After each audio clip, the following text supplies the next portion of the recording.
para que a educação do caráter não se transforme em receita, mas se constitua como um projeto que se apoia no saber cognitivo e naquilo que se sabe sobre o cérebro hoje que antes não sabia.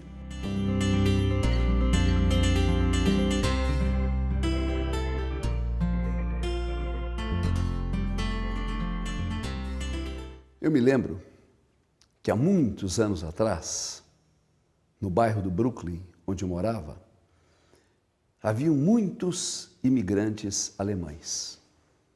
A Segunda Guerra Mundial acabava de terminar e a Europa, arrasada, expulsava muitos de seus filhos. E até para encontrarem uma certa similaridade linguística, os alemães se aglutinaram em alguns pontos específicos, um dos quais a região do Santo Amaro, a região do Piraquara, a região do Brooklyn. E entre aqueles imigrantes que por ali vinham, me causava muita impressão um senhor bem idoso, velho, alto, espigado, sempre vestindo seu colete mesmo em dias mais quentes, e que como indigente ficava de lá para cá com um saco de estopa na mão, pegando restos de metal, garrafas e jornais para vender. Um dia, um dos garotos da turma resolveu apelidá-lo de Papa Cruz. E quando, para saudá-lo, gritou este nome, este homem parou de fazer o que fazia, largou o saco de estopa, empertigou-se e começou a dizer em voz alta palavras que não entendíamos. Tomando aquelas palavras como xingamento, saímos correndo. E desde esse dia, em todas as oportunidades que o víamos, nunca alguém esquecia de assim o saudar e de provocar esse mesmo tipo de reação. Um dia, estava conosco uma pessoa adulta. Não me lembro com detalhes, lembro-me que nós o chamávamos de Dr. Luiz. E um dos garotos, querendo provocar o velho, e talvez querendo mostrar ao Dr. Luiz como era capaz de fazê-lo, gritou Papa Cruz. No mesmo momento, como sempre, largou o saco de estopa, começou a dizer aquelas palavras, preparávamos para correr, espantados. E este senhor disse, parem, parem, ouçam, ouçam. Ele está recitando Goethe. Ele está dizendo palavras e versos do maior poeta da língua alemã. E esta imagem ficou sempre na minha mente. E eu me perguntava, meu Deus, o que pôde a guerra fazer por este cérebro que transformou este homem num indigente, mas que guardou naquele cantinho não tocado da sua memória a erudição daquele professor universitário, daquele intelectual, daquele cientista que um dia ele foi. Como é estranho o cérebro humano, como ele possui particularidades que não atingidas, mesmo quando tudo ao redor é atingido, preserva aquela circunstância e preserva aquele momento de lucidez.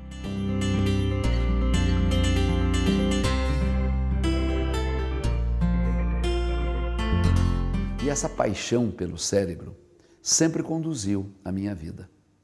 Mas até os anos 90, era muito difícil saber-se sobre o cérebro humano. O cérebro humano era uma caixa preta, intransponível, indevassável. Os conhecimentos que se tinham eram esparsos. Conhecimentos do Japão, de Israel, dos Estados Unidos, da então União Soviética, mas nunca integrados em obras únicas. Mas quando chegaram os anos 90 do século passado, o governo americano vivia um período de grande prosperidade econômica e entre os eventos que organizou para viver esse instante em que a Guerra Fria havia terminado, em que trilhões de dólares sobravam, desenvolveram a década do cérebro. E o cérebro humano começou a ser estudado, conhecido. Pensou-se que esses saberes trariam apenas benefícios para a medicina, mas é um engano. Porque pensa em qualquer contexto, o estudo do cérebro é um estudo de educação.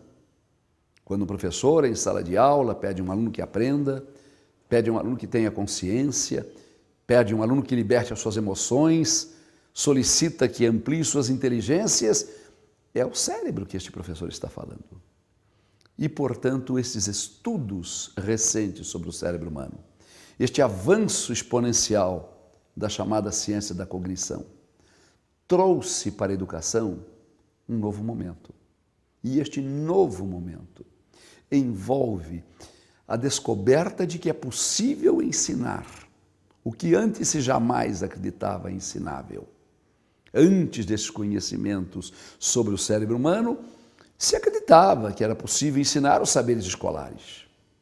Mas ensinar o caráter, acordar a inteligência, desenvolver a competência, se supunha que isto era inerente ao indivíduo e que não era papel da escola.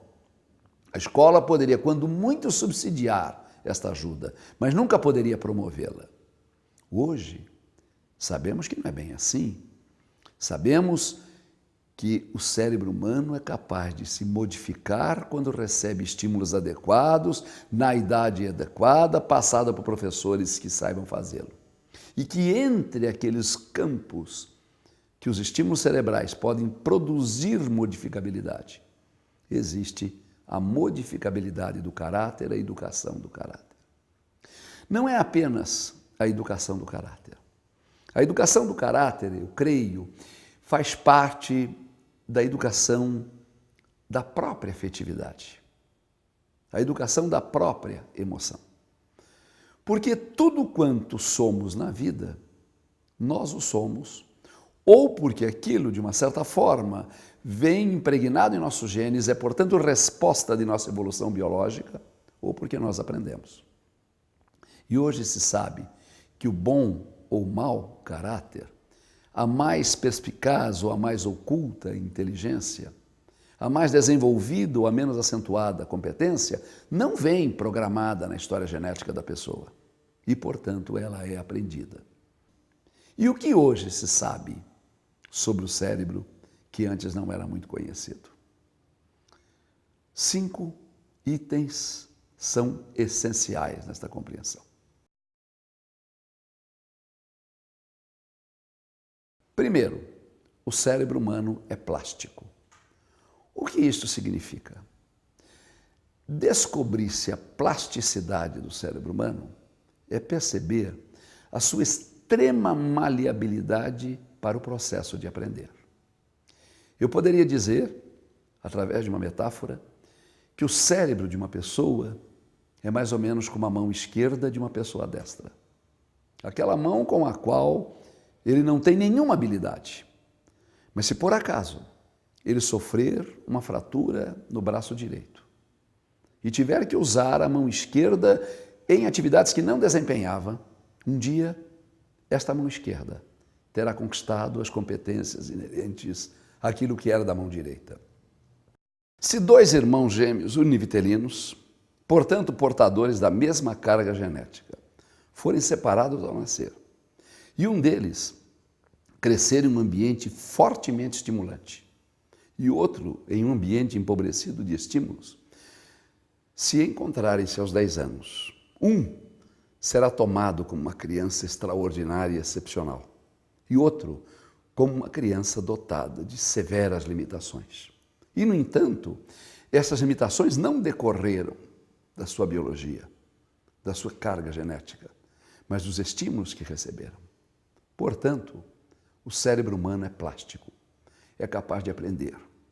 Portanto, ações e procedimentos culturais, como o caráter, a consciência, a emoção, a inteligência, que antes se acreditava de natureza e origem biológica, são perfeitamente adequadas a um processo estimulador, ainda que existam resquícios de uma história genética que se trouxe. O segundo aspecto que importa ressalvar é a diversidade de campos que esta nova pedagogia traz para a educação. Para simplificar este elenco, eu costumo classificar esta nova educação inspirada no estímulo ao cérebro em 3 grandes campos. O campo cognitivo, ensinar a atenção, desenvolver a memória, aprimorar a linguagem, aumentar a motivação, estruturar a ação. Tudo isto antes se acreditava atributos de qualidades de um aluno, mas nunca apreendíveis. Se há 20 anos atrás, uma criança dizia à sua mãe: mamãe, me ensine a prestar atenção, mamãe. Se eu prestar atenção, eu terei rendimento melhor, aprenderei mais rapidamente. A mãe não saberia de que forma responder. Hoje, podemos ter dúvidas se os exercícios para que a pessoa se torne mais atenta são efetivamente eficientes. Mas não podemos ter dúvida que a atenção, que a memória, que a linguagem, que a motivação são elementos estimuláveis e que integram este primeiro campo, que é o campo cognitivo. O segundo campo é o campo do desenvolvimento sensorial. Nunca antes se separava em educação o falar do dizer, o ouvir do escutar, o ver do enxergar. Hoje se sabe perfeitamente que estas palavras precisam ser separadas, porque expressam qualidades diferentes, uma das quais educável, outra não. Assim, mãe nenhuma, professor nenhum pode ensinar uma criança a dizer. As crianças dizem como os gatos miam. Dizem porque faz parte de uma programação genética inserida no seu processo ontológico. Mas se é verdade que pais e mães não podem ensinar as crianças a dizer, pode ensinar a criança a falar. Porque falar é muito mais do que dizer. Se apanharmos o verbo dizer, ele vem do latim dicere. Dicere é apenas expor ideias, passar informações. Falar vem do verbo latino falare. Envolve o encanto, envolve a emoção, envolve a sensibilidade, envolve a profundidade. E dizer não se aprende, falar se aprende. E esse mesmo tipo de referência cabe para outros campos sensoriais. Eu não posso ensinar uma criança a olhar. As crianças olham se forem dotadas de uma potencialidade visual. Se o seu sistema visual está perfeito. Mas eu posso ensinar uma criança a ver, porque ver é muito mais do que olhar. Não posso ensinar alguém a ouvir. Desde que o sistema auditivo se complete, a pessoa é capaz de captar sons, mas eu posso ensinar a escutar. Então, ao lado do campo cognitivo, tem também, nesse novo espaço que as ciências do cérebro nos traz, a perspectiva do ensinar. Esta área que seria a área das sensibilidades, eu diria assim, dos próprios sentidos, do falar, do escutar. E o terceiro campo é o campo do caráter. Entenda-se por caráter o conjunto de procedimentos de uma pessoa e que se aproxima daquele procedimento que é tido socialmente como válido.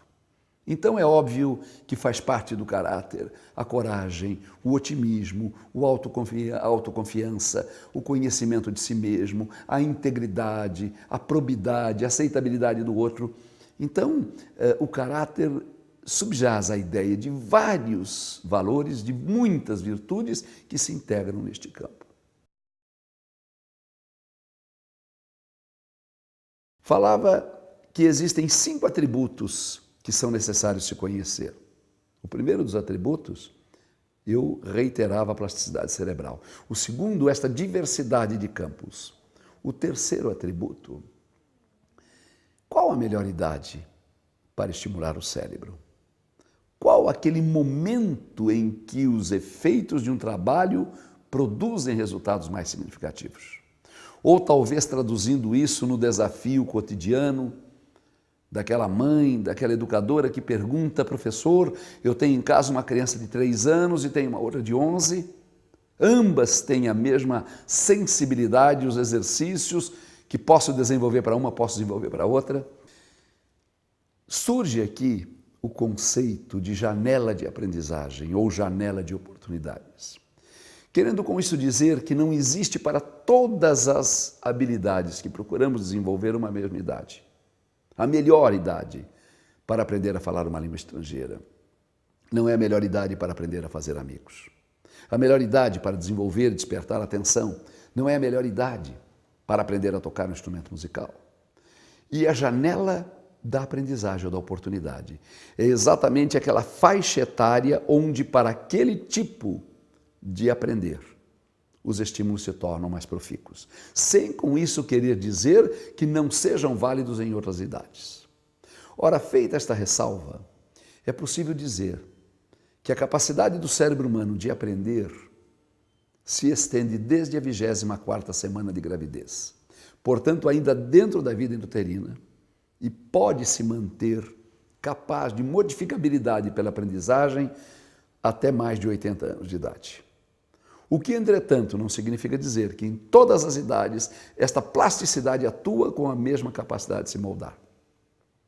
Depende da janela, mas de uma coisa estejamos certos: para a maior parte daquilo que se busca no cérebro desenvolver, a infância é a idade primordial. Podemos divergir um pouco se da idade pré-natal aos 8, dos 2 aos 5. O que não podemos ter dúvidas é que a educação infantil é tudo. O resto é muito pouco. Isto não significa apenas exaltar o educador infantil, mas chamar pela sua responsabilidade, pela importância do seu estudo, por estar lidando com seres onde a plasticidade cerebral é mais intensa e, portanto, os resultados são mais significativos. O quarto elemento importante a se colocar diz respeito à necessidade de um projeto. O cérebro humano não responde favoravelmente aos estímulos se esses estímulos não vierem ordenados, organizados, sistematizados, ritualizados. Eu diria que nesse aspecto o cérebro é muito parecido com o corpo. Se eu quiser que os meus músculos se modelem, eu preciso desenvolver treinamentos dentro de ritmos sequenciais que um personal trainer, que um professor de educação física pode estabelecer. Se eu tiver um halteres e o levantar, o meu braço não se tornará mais forte, mas o meu braço poderá se tornar significativamente mais forte se eu fizer daquele halteres uma ferramenta para um certo uso sistemático, devidamente orientado por um mediador e com uma repetitividade essencial. Ora, aplicando-se isto ao cérebro, o mesmo tipo de referência existe. Um professor, um pai, uma mãe pode aprender a estimular a atenção, a memória, a linguagem, ensinar a falar, aprimorar o tato, desenvolver o paladar de uma criança. Cabe então destacar que a importância de um projeto para desenvolvimento cerebral é de valor indiscutível. Chovendo no molhado, eu diria que promover estímulos acidentais em circunstâncias ocasionais possui o mesmo efeito que estímulos acidentais para o corpo.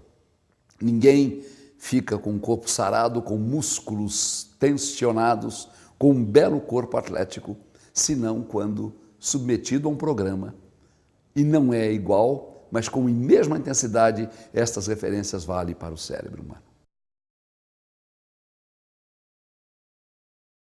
Eu havia me comprometido a colocar 5 itens, falei da plasticidade, falei da diversidade, falei das faixas etárias, frisei a importância deste projeto, deste mediador, desta intensidade. Chega-se ao ponto mais importante.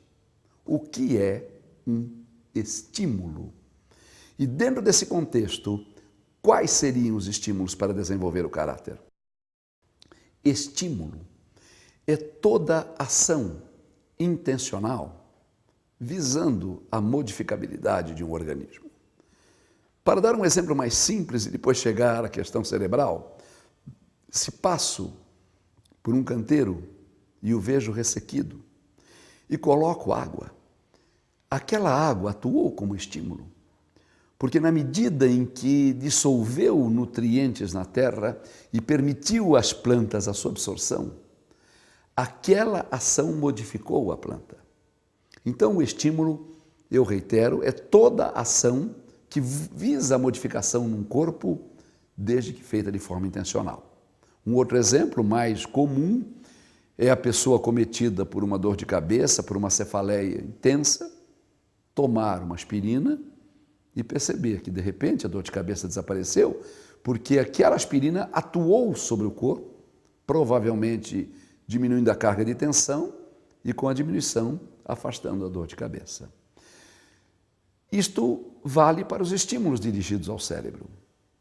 Agora, os estímulos que dirigimos ao cérebro se dividem em duas grandes categorias. E é muito importante que nós venhamos a considerar que uma não é mais importante que a outra e que toda a educabilidade do caráter ou de qualquer outra área cerebral não pode dispensar a ação conjunta dos dois. São os estímulos procedimentais e os estímulos mecânicos. Os estímulos procedimentais, eles praticamente se consolidaram a partir de descobertas de 1996, portanto, muito recentes. Aquilo que se deu o nome de neurônios espelho. A identificação de que a ação de um educador, mesmo não intencional, influi sobre o educando de maneira a transformá-lo. O que implica em dizer que os nossos procedimentos precisam ser muito cuidadosos, porque mesmo não querendo transmitir determinados tipos de sentimentos, eles podem marcar de uma maneira indelével aquela criança que os absorve, porque são captados mesmo que não intencionais. Talvez eu possa ilustrar essa ideia de uma maneira mais objetiva. Aquela mãe que tem uma criança de 5, 6 anos brincando num tapete, enquanto ela ali na mesa faz outros afazeres. E nesse instante ela recebe um telefonema. E esse telefonema, pelo seu conteúdo, a irrita, a envolve numa carga emocional tensa. E até para preservar a criança, ela controla esta tensão, mas se contamina pelas notícias que recebe e pela carga de raiva que aquele telefonema lhe desperta. Minutos depois ela desliga o telefone e, por não ter extravasado verbalmente suas emoções, crê que a criança não captou aquele estado tensional. Mas, entretanto, houve este captar.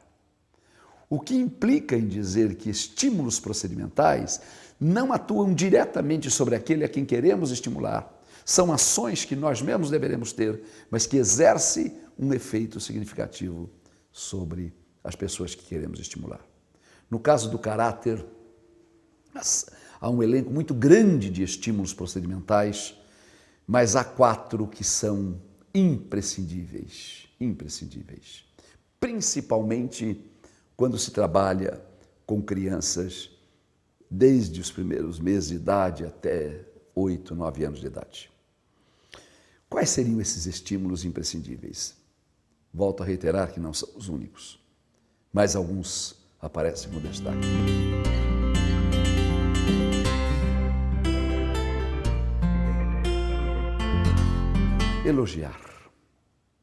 Elogiar bastante. Não elogiar como hipocrisia, não elogiar para se comprar um interesse, não dizer palavras de elogio que a própria criança é capaz de captar como não sendo autênticas. Mas aquele elogiar apaixonado, aquele elogiar entusiasmado, aquela sagacidade para ver o que ninguém vê e para descobrir nas pequenas coisas positivas que a criança faz um encanto verdadeiro. Não é tanto o elogiar com palavras. Não é tão significativo fazer discursos, mas a criança sentir que ela desperta admiração. Porque o caráter se fundamenta de uma maneira muito forte na autoestima. E durante muito tempo se pensou que a autoestima era gostar de si mesmo. Isto não é correto. Gostar de si mesmo é a lei da seleção natural, é sobrevivência, é biologia, Darwin. O verdadeiro sentimento de autoestima se cristaliza quando a pessoa tem orgulho de si próprio. E o orgulho de si próprio não despreza a importância do elogio. Mas se o elogiar é um estímulo procedimental muito significativo, é muito importante também o escutar. Não ouvir. O escutar. O se debruçar na fala com aquela busca de resgate, não por nos ser ou não ser interessante, mas pela grandeza do significado daquela criança se sentir sendo capaz de ter um interlocutor que lhe presta atenção. Escutar é realmente ter ouvidos de namorado. É ser capaz de captar, não pela mensagem que se diz. E o escutar é muito menos fácil do que se crê. Porque o adulto tem uma tendência muito grande para se desligar quando o assunto do diálogo se envolve pelo desinteresse. Nós temos uma enorme facilidade para não querermos ouvir abobrinhas. E quando elas não são ditas, nós até podemos, por circunstâncias do evento, mostrar uma certa atenção, mas no íntimo, nós estamos mergulhando numa conversa interior conosco mesmo ou pensando no nosso planejamento, nos ligando daquela realidade. Isto permite com que estejamos ouvindo, mas não estejamos escutando. Agora, a criança não pode apenas ser ouvida, ela precisa ser escutada. E daí, então, o estímulo em fazer com que se tenha, ainda que poucos minutos por dia, um horário onde ela possa falar dela. E não somente quando tiver problemas, mas contar o seu dia, suas aventuras, seus sonhos, enfim, se quiser falar dos seus amigos secretos. Tão importante quanto elogiar, quanto escutar, é exemplificar, materializar o exemplo, mostrar para a criança que realmente boas atitudes são executadas por ações voluntárias. Não atirar um papel que eu acabei de usar em qualquer canto, não falar aos gritos, não pode ser ensinado apenas com repressão, mas através do exemplo. Uma coisa é aquele educador dizer, observe, eu não faço desta forma. Portanto, é possível alcançar o que se pretende buscando outra forma. Então, materializando este exemplo. E da mesma forma como o elogiar, da mesma forma como o escutar, da mesma forma como exemplificar, um outro importante estímulo procedimental para o caráter é o ensinar regras, é o ensinar o não, é mostrar para a criança que todo convívio social está fundamentado em regras. Se eu quero que você me ouça, eu tenho que ouvi-la. É compartilhar as relações. E nós sentimos que muitos pais e muitos professores se fragilizam nesse contexto. Ou porque usam as regras de uma maneira autoritária, é o não porque não, é o não porque eu sou adulto, é o não porque eu estou mandando, é o não porque eu quero, ou temendo ganhar a antipatia da criança, se fragilizando na aceitabilidade dessas regras, como que se abrindo para uma permissividade. Isso é terrivelmente nocivo. A criança adora brincar com um adulto que sabe se fazer criança, sem abdicar de ser adulto. Porque quando o adulto vira criança, esta perde a sua referência. Ela precisa daquele modelo, ela sabe que ela não sabe tudo, que ela não pode se proteger de tudo, e que, portanto, ela conta com aquela proteção daquele adulto. E se aquele adulto com ela se identifica de uma tal forma, onde a sua autoridade fica desaparecida, ela se sente muito fragilizada, ainda que num primeiro momento ela possa passar a ideia de que aquela companhia lhe agrada. Então, é preciso brincar, nenhuma importância, ao contrário, enrolar com esta criança pelo chão, mas em nenhum momento fazer com que ela deixe de ter certeza de que somos capazes de saber regras e que as regras estão ali para serem cumpridas. Me lembro que dias atrás, participava de uma reunião numa entidade que atende crianças com problemas de conduta muito severos. E o local da reunião em que eu estava sentado abria diante dos meus olhos uma janela. E enquanto a reunião transcorria, eu via lá embaixo os meninos no intervalo jogando bola. E num determinado momento, uma das autoridades presentes nessa mesa comentou: mas as crianças dessa instituição não sabem obedecer regras. E eu, pela primeira vez, me manifestei. Até então tinha me mantido calado e disse a eles: olha, não se ofendam. Eu não queria magoá-los, mas se não lhes incomoda, gostaria que vocês viessem ver o que eu estou vendo. Ligeiramente constrangidos pela minha intervenção, vieram até a janela e eu mostrei: vejam, um deles riscou com o tênis uma linha e disse: toma, aqui é o meio de campo. E aquilo se transformou numa lei. Disse-lhes depois: ali, daquela árvore até aquela sandália é um gol. O outro gol é dali até ali, aqui é a linha de fora. E eu dizia: reparem que as regras estão admiravelmente seguidas. E vejam que sempre quando uma regra é infringida, que ela aglutina a sanção. Se a bola sai fora, o jogo para. O jogador encarregado de repor não pode ser da equipe que jogou. E para repor, tem que promover um ritual colocando a bola atrás da sua cabeça para atirar para o campo. Uma das pessoas disse: mas isto é o futebol. Eu digo: mas não há o futebol sem regras, não há o vôlei sem regras, não há o trânsito sem regras, não há o casamento sem regras. Será que quando se afirma que as crianças dessa instituição não sabem seguir regras, não é porque as regras foram criadas por adultos, enfiadas garganta abaixo, refletidas não a partir de uma verdadeira necessidade, mas à luz de um autoritarismo? Será que se reconstruir as regras, não para necessariamente torná-las mais frágeis, mas para torná-las instrumento de um convívio coletivo, não será mais fácil cobrá-las? Então também isto faz parte de um estímulo procedimental para a educação do caráter. Chamar uma criança, por exemplo, e dizer: bom, vamos fazer uma brincadeira, vamos jogar. O que você quer? Dama, dominó, o que você quer jogar? Vamos brincar de jogar sem regras? No primeiro minuto, esta criança vai dizer: mas assim não tem graça. Não é possível jogar sem regras. Desse jeito você pega todas as peças.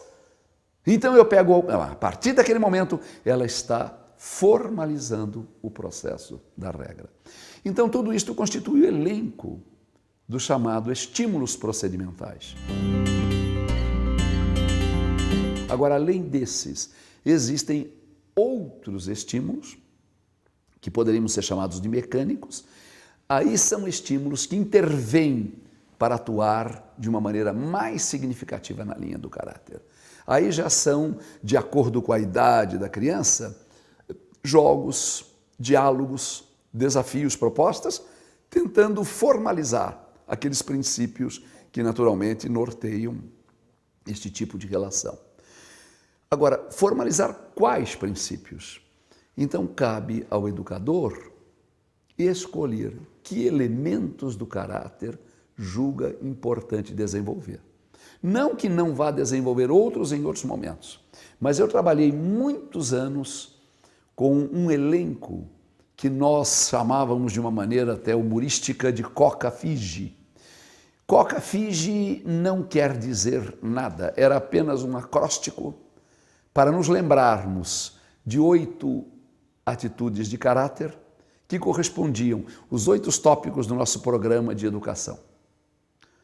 Para lembrarmos desta ordem, era o C, era o O, era o C, era o A, era o F, era o I, era o G, era o E.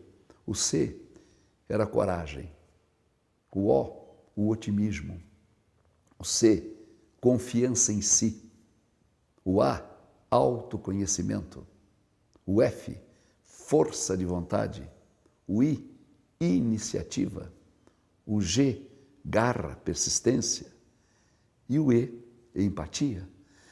Mas veja, seria tola pretensão se afirmar que todas as escolas ou todas as famílias que organizarem um projeto para desenvolver o caráter devam trabalhar necessariamente com esses itens. Eu estou apenas buscando um exemplo. Trabalhávamos o Roca Fige porque sabíamos que numa outra oportunidade provavelmente um outro acróstico seria formado com outras virtudes do caráter que naturalmente seriam desenvolvidas.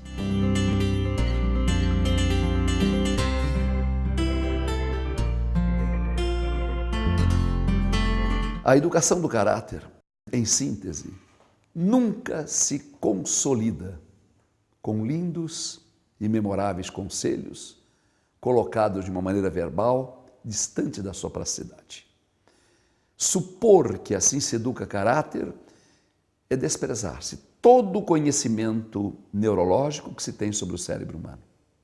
Portanto, esta educação do caráter envolve a preocupação em se ter momento, em se ter profissional adequado, em se ter espaço destinado para esse fim e em se arregaçar as mangas. Momento, não creio que mais do que 30 minutos por semana, durante um ano, diante daquela listagem de valores ou de virtudes que se precisa desenvolver. Profissionais adequados, mediadores que estudam, que leiam. Tudo quanto sobre este tema se tem, já invadiu prateleiras de bibliotecas, de livrarias, de empresas especializadas na produção de vídeos. Portanto, isso existe. Bibliografia não falta. Então, tem-se o tempo, tem-se digamos assim, este mediador. A duração, um ano talvez, 30 minutos por semana, um ano, com um bom material, um bom mediador, se perceberá resultados muito significativos. Entretanto, esses resultados não são fáceis de serem aferidos. É muito fácil se avaliar a progressão da aprendizagem cognitiva. Se eu ensino a um aluno que é uma ilha e 10 dias depois lhe pergunto pela resposta dele, eu sei se ele aprendeu ou não. Eu não tenho instrumentos tão confiáveis que me permita dizer que ele aprendeu a coragem, que ele desenvolveu o otimismo, que ele teve incorporado, interiorizado aqueles elencos de valores que se busca trabalhar.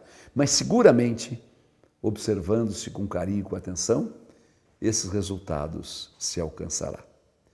Eu queria finalizar essa explanação com uma reflexão que eu coloco como um desafio, como uma proposta, como uma busca desta direção. Eu queria dizer uma crônica sobre a educação do caráter que escrevi.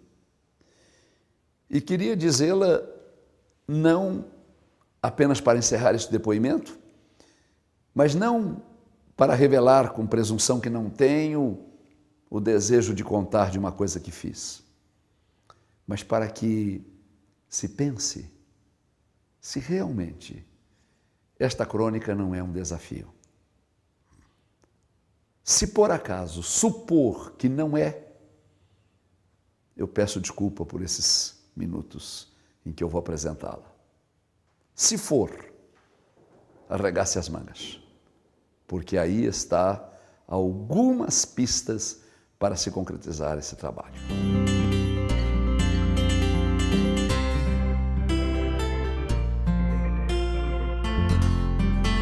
O inverno chegou embrulhado em nuvens. Pedro, 9 anos incompletos, acordou somente quando os primeiros raios de sol penetraram a veneziana. Acordado, olhos abertos, mãos atrás da cabeça, sem coragem de empurrar o cobertor, foi dizendo em voz alta: homem, vou ter um dia pesado pela frente. Tudo por causa do tio Roberto. Ah, o tio Roberto. Não é que ontem, quando acabou de me contar aquela história sobre o castelo de sonhos, disse que no dia de hoje eu tinha missões a cumprir? E me avisou que logo depois do café da manhã eu deveria olhar o céu e ver quantas cores tinha o céu. E cada uma delas eu deveria tentar reproduzir com lápis de cor naquela folha de papel que ele me entregou.